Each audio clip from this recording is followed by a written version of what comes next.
हां साहेब, पहिला बाईट घेऊ, मग आपण निशाणा घेऊ. पवार विचारा.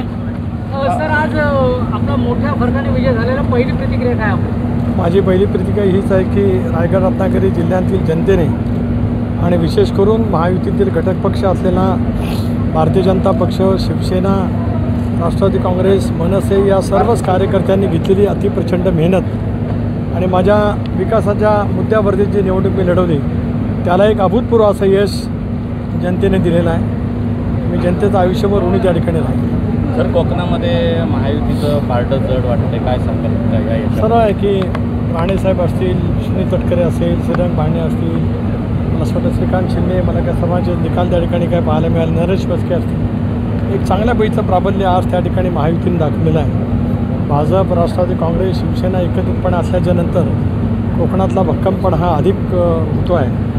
पण माझ्या समोर उद्दिष्ट केवळ खासदार म्हणून नाही आहे, तर राष्ट्रवादी काँग्रेस पक्षाचा प्रदेशाध्यक्ष म्हणून उद्यापासूनच आगामी येणाऱ्या विधानसभेच्या निवडणुकीच्या दृष्टिकोनातून जोरात कामाला लागणं.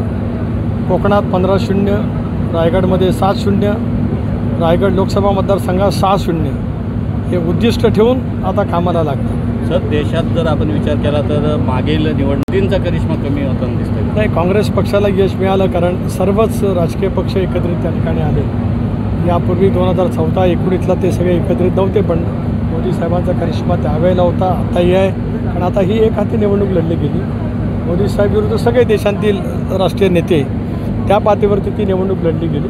मला असं वाटतं देशातल्या जनतेने पुन्हा एकदा तिसऱ्यांदा मोदींना देशाची सेवा करण्याची संधी दिली.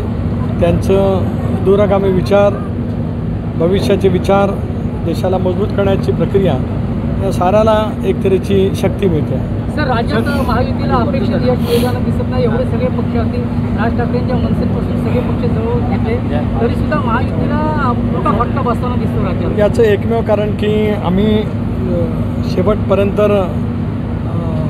ज्या पद्धतीने एकत्रित महायुती म्हणून कार्यकर्त्यांची फळी उभी करण्याची आवश्यकता होती ते करण्यामध्ये थोडंसं आम्ही कमी पडलो. वस्तुस्थिती कधी नाकारता येऊ शकणार नाही, कारण ज्या पद्धतीने महाविकास आघाडी पहिल्या दिवसापासून ग्राम लेवल स्तरापासून, गाव पातळीपासून ते राज्य पातळीपर्यंत एकत्रित झाली, तेवढं आम्हाला दुर्दैवाने त्या ठिकाणी करता आलं नाही. ज्या ठिकाणी शक्य झालं त्या ठिकाणी यश निश्चितपणाने मिळालं.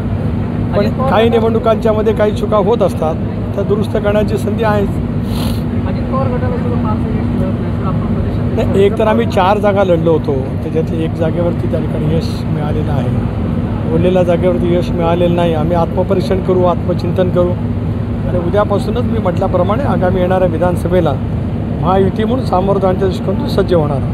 ओके, अभिनंदन साहेब. चला चला, हे अभिनंदन साहेब. चला, गाई चलो.